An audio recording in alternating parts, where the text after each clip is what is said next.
Bonjour à tous et bienvenue sur cette nouvelle vidéo de la chaîne Apps and Productivité by Action Agile. La vidéo d'aujourd'hui est entièrement dédiée à un commentaire qui m'a été laissé sur la chaîne où une personne qui est une étudiante me demande comment modéliser un système à 3 niveaux dans lequel elle aurait ses matières, les matières étant décomposées en séquences et chacune des séquences étant décomposée en chapitres. La volonté de la personne en question, c'est de faire en sorte que tous les chapitres aient un niveau de progression qui soit consolidé à l'intérieur de la séquence. Donc la séquence va avoir un niveau de progression moyen de tous les chapitres qui sont en dessous, et on va remonter ça au niveau de la matière, qui elle-même va calculer une progression moyenne de toutes les séquences qui sont en dessous. J'ai trouvé que cet exemple était intéressant car il permet de voir une modélisation à 3 niveaux qu'en fait on pourra utiliser dans plein de cas, et d'ailleurs c'est ce que j'utilise également pour modéliser mon système de gestionnaire de tâches que j'ai présenté dans une vidéo précédente, mais que vous pourriez également utiliser dans tout un tas d'autres cas pour modéliser des projets par exemple. C'est quelque chose que vous pourriez faire et que vous pourriez utiliser en vérité un petit peu partout. Et on va utiliser la plupart des concepts de base des tables que j'ai également expliqué dans des vidéos dédiées qui se retrouvent dans une playlist dédiée à l'utilisation des tables à l'intérieur de Notion. Et grâce à tout ça, nous allons manipuler des table databases dans Notion qui vont contenir des champs de type numérique, mais nous allons également utiliser des formules, des roll-up pour faire tout ce qui nous a été demandé, et en particulier pour remonter toutes les informations au niveau supérieur. Et vous verrez, il y a un petit tips pour arriver à monter les informations sur plusieurs niveaux, car nativement ce n'est pas tout à fait possible sans utiliser le tips en question. Si le contenu de la chaîne vous plaît, je vous invite à cliquer sur le pouce bleu juste en dessous, à vous abonner à la chaîne sans oublier de cliquer sur la cloche pour ne pas rater les prochains contenus, mais on passe tout de suite à la pratique.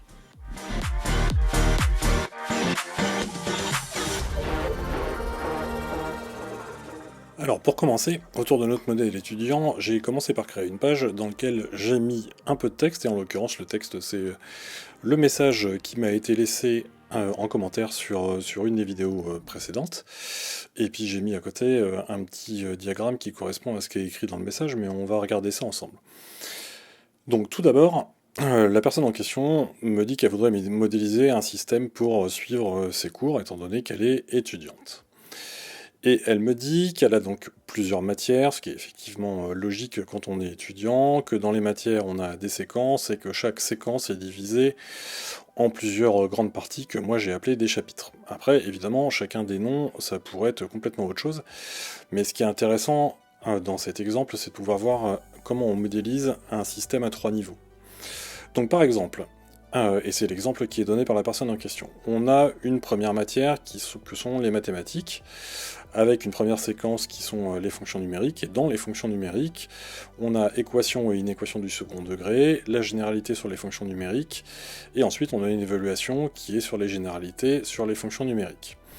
Donc la personne en question, c'est ce qu'elle voudrait pouvoir suivre, et ce qu'elle veut pouvoir faire, c'est que quand elle a une progression sur une séquence qui du coup est à 100%, à 60% sur une deuxième séquence et à 0% sur la troisième séquence, et bien elle voudrait que l'ensemble de ces progressions soient consolidées sur la matière, donc en l'occurrence sur les mathématiques, et que ça lui donne une progression à 53%. Donc effectivement, tout ça, c'est complètement faisable, et ce que je vous propose aujourd'hui, c'est qu'on construise ensemble cette page, sachant que la page en elle-même, elle est disponible parmi les modèles que j'ai publiés sur mon site web, que vous retrouverez sur le lien qui est juste en dessous.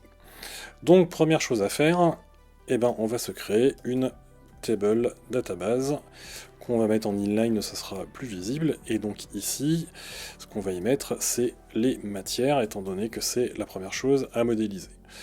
Et la personne en question m'a donné un exemple, ça serait d'avoir une matière mathématique, et puis on pourrait avoir une matière physique par exemple, une matière biologie. Alors maintenant qu'on a créé nos matières, la deuxième chose à faire, ça va être de créer le concept suivant, qui, donc dans l'exemple qui nous est donné, ce sont les séquences. Donc là, on va recréer une base de données, donc une table database dans Notion, qu'on va appeler les séquences. Et on va reprendre l'exemple qui nous a été donné ici, qui est la séquence 1, les fonctions numériques. Ok. Alors bien sûr, j'imagine qu'il y a d'autres séquences, mais on va prendre notre exemple sur la séquence 1, donc sur l'exemple qui nous a été donné. Et puis surtout, là maintenant, ce qu'on va vouloir faire, c'est dire que ces séquences, elles sont rattachées à la matière mathématique, parce que c'est ça qui est intéressant dans l'histoire. Donc là, on va créer une nouvelle colonne. Cette colonne, ça va être la matière qui se rapporte à la séquence, puis on va lui dire, c'est une colonne de type relation. Là, vous allez sélectionner la base de données vers laquelle vous voulez faire le lien, la matière, qui est donc celle-ci, hop, et là je crée ma relation. Comme ça maintenant, ce qui va se passer, c'est qu'ici je vais lui dire, hop, c'est les mathématiques. Et là vous voyez, c'est passé autre chose au-dessus, c'est qu'il a créé automatiquement une colonne sur la base de données vers laquelle j'ai créé la liaison, qui donne la liste des séquences qui correspondent à la matière. Donc en fait, ça c'est une relation qui marche dans les deux sens. C'est-à-dire que sur la séquence, j'indique la matière, et ça me donnera sur la matière la liste des séquences correspondantes. Donc par exemple, sur la séquence 2, ici, si je mets mathématiques également, alors une fois qu'on a fait ça, on va supprimer la colonne par défaut tag, qui va nous servir à rien, et puis on va créer le troisième concept.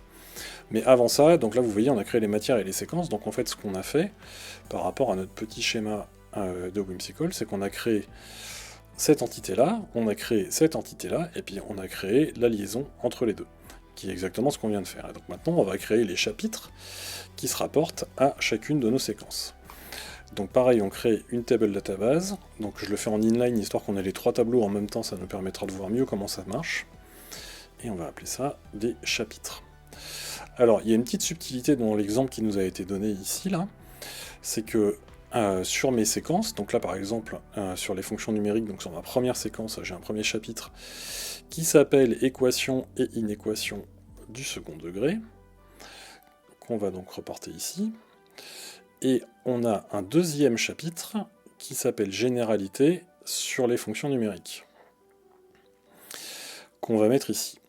Et puis la personne nous indique également qu'il y en a un qui devrait s'appeler généralité sur les fonctions numériques / évaluation, qu'on va mettre ici. Donc là, ce qui pourrait être intéressant, ça serait ici de taguer et de dire ça, c'est une évaluation. Comme ça, on sait distinguer en fait la liste des évaluations et la liste des cours, qui sont tout ce qui est au-dessus. J'imagine quand même que ça a un intérêt pour la personne qui fait ça. Donc de la même manière que ce qu'on a fait avant, maintenant on va se créer une nouvelle colonne de type relation pour attacher nos chapitres aux séquences. On va aller chercher la base de données qui s'appelle séquence, qui est ici, hop, et là, je retrouve bien les trois lignes que j'ai juste au-dessus, et donc je vais rattacher ça à mon premier chapitre. Alors d'ailleurs, je vais vous montrer quelque chose, c'est qu'il est également possible de faire des modifications en masse. Vous pouvez très bien sélectionner 2 ou plusieurs lignes, vous cliquez sur le bouton droit, vous allez dans Edit Property, vous allez sur la colonne que vous voulez modifier, et vous lui dites ça c'est rattaché aux fonctions numériques. Et là vous voyez comme ça j'ai eu les 2 lignes qui ont été modifiées d'un seul coup. Et de la même manière, au-dessus maintenant, comme on avait tout à l'heure, ça me permet sur chaque séquence de connaître les chapitres, donc du coup on va renommer notre colonne correctement. Et là ici, ça c'est la séquence correspondante.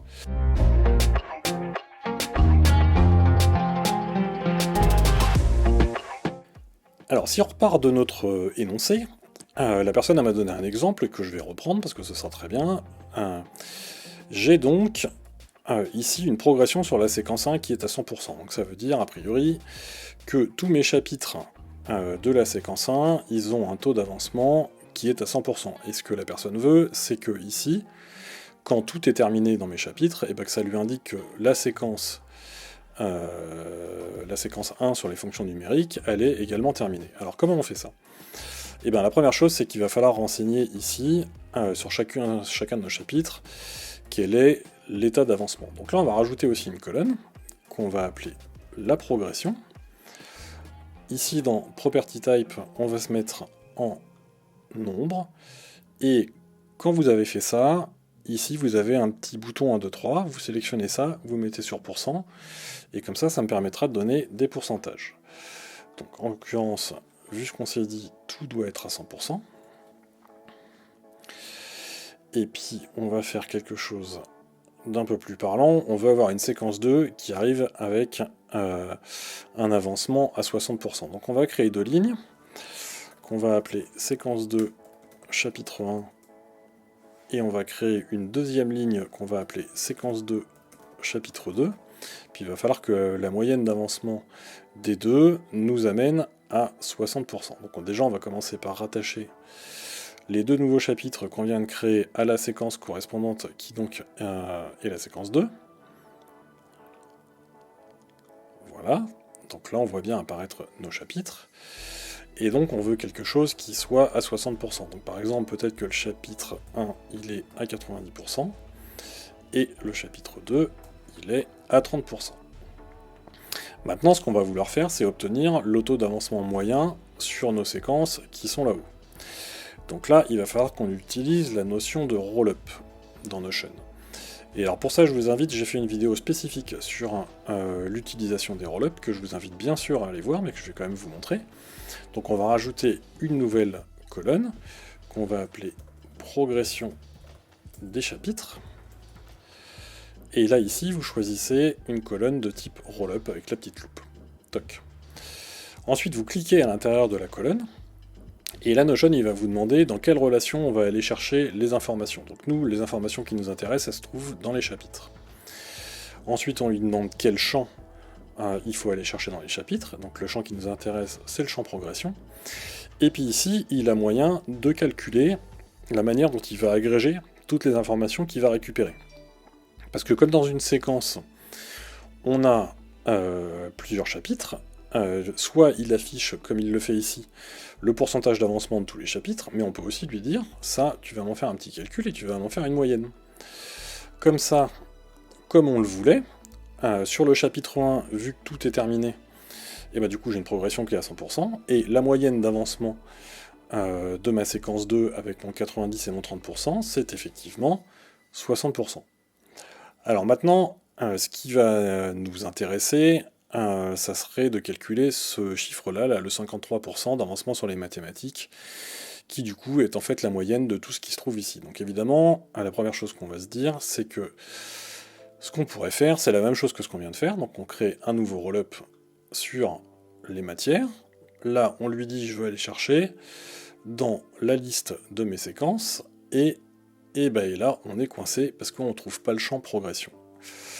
Alors, pourquoi on ne trouve pas le champ progression ? C'est parce que Notion ne permet pas de faire un roll-up sur un roll-up.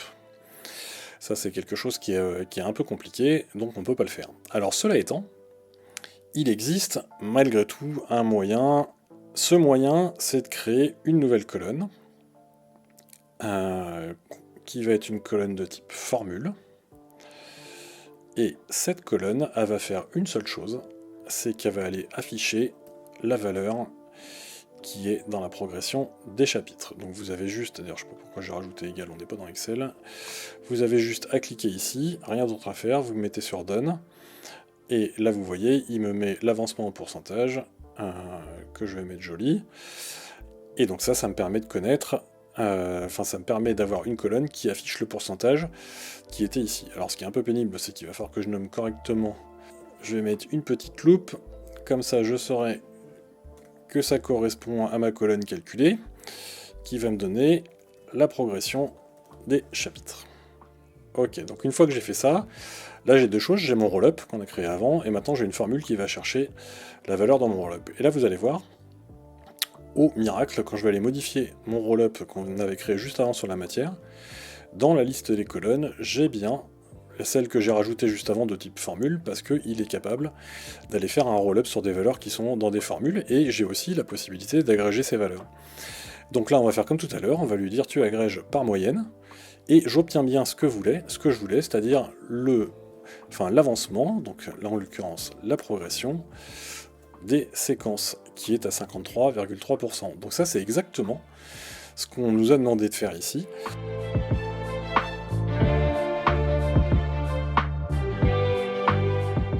Alors ensuite, on peut également rendre tout ça un petit peu plus visuel. C'est-à-dire que sur mes chapitres, ma progression, c'est une valeur numérique que je rentre, donc là-dessus, pas grand-chose à faire. Mais par contre, sur mes séquences, a priori, ça pourrait être sympa de se mettre une petite progress bar. En plus, vous savez que moi j'aime bien ça. Ça va donner visuellement un résultat plus sympa. Donc pour faire ça, vous allez rajouter une colonne qu'on va appeler progress bar, qui va être une colonne de type formule. Et là, vous allez rentrer la formule, non, c'est pas ça, la formule que j'ai mis en bas de la page et que vous retrouverez du coup dans le template que j'ai publié, qui va aller chercher les valeurs correspondantes à ce qui est ici dans le roll-up, dans Progress chapitre. En vrai, vous pourriez aller le chercher ici, ça serait exactement pareil. Et là, on a une petite progress bar bien sympathique qui me dit l'avancement de mes séquences. Du coup, une fois que j'ai fait ça, je peux masquer mes deux colonnes. Donc en l'occurrence mon roll-up et ma formule, parce que celle-là, on n'a plus besoin de les voir. Et comme ça, là j'ai un indicateur visuel sur toutes mes séquences où je sais exactement mon pourcentage d'avancement. Et bien sûr, vous avez la possibilité de faire exactement la même chose sur les matières. Donc là aussi, on va rajouter une colonne progress bar de type formule, dans lequel on va remettre la formule qu'on a créée juste au-dessus. Alors sachant qu'il faut quand même que l'on renomme, parce que tous les champs qui sont ici, ça fait plus les champs progress chapitre, mais c'est un champ qui s'appelle progress séquence, qu'on a créé juste avant. Et voilà. En faisant ça, je me retrouve avec une vue sur toutes mes matières, où je vois l'ensemble de mes séquences, l'avancement moyen avec une progress bar. Je vais masquer la colonne roll-up qu'on a créé tout à l'heure, parce qu'elle ne sert plus à rien. Donc j'appuie sur Hide ici. Comme ça, je vois uniquement ma progress bar. En plus, j'ai indiqué à côté l'état d'avancement, donc ça me permet de le voir. Et on pourrait également faire quelque chose d'encore plus sympathique. Parce que dans la table matière qui est au-dessus, c'est bien d'avoir l'avancement moyen, mais on aimerait bien aussi voir d'un seul coup d'œil l'avancement séquence par séquence. Et ben alors ça, c'est possible. Et vous allez voir comment. C'est qu'on peut rajouter également un autre roll-up. Alors du coup, je ne sais plus comment on va l'appeler, parce qu'il y en a trop. Parce que progress chapitre, c'est déjà pris. Bon, peu importe. Et ce roll-up, donc il est là, on va le configurer, toc. Et donc on lui dit d'aller chercher dans les séquences. Et on lui dit d'aller chercher, pour le coup, la progress bar. Donc pas ce qu'on faisait tout à l'heure. Et Notion, par défaut, ce qu'il va faire dans ce genre de cas, c'est qu'il va afficher toutes les valeurs qu'il a trouvées, et il va vous les mettre là. Mais alors du coup, c'est vachement bien, parce que si j'affiche ça de cette manière-là, bon là c'est dommage qu'il y ait un retour à la ligne, mais normalement sur séquence 2 et séquence 3, on aura également un titre. Là, j'ai mes trois lignes qui correspondent à, je vais renommer ça d'ailleurs, à mes trois séquences qui sont dans la matière mathématique, et à côté, j'ai la progression individuelle de toutes ces séquences. Ce qui est vachement bien parce que du coup dans mon tableau d'un seul coup d'œil, j'ai toutes les informations dont j'ai besoin, j'ai la liste de mes matières, dans chaque matière la liste des séquences, l'état d'avancement de chacune de mes séquences et une progress bar qui me donne l'état d'avancement moyen de la matière. Cette vidéo est maintenant terminée, j'espère qu'elle vous aura plu.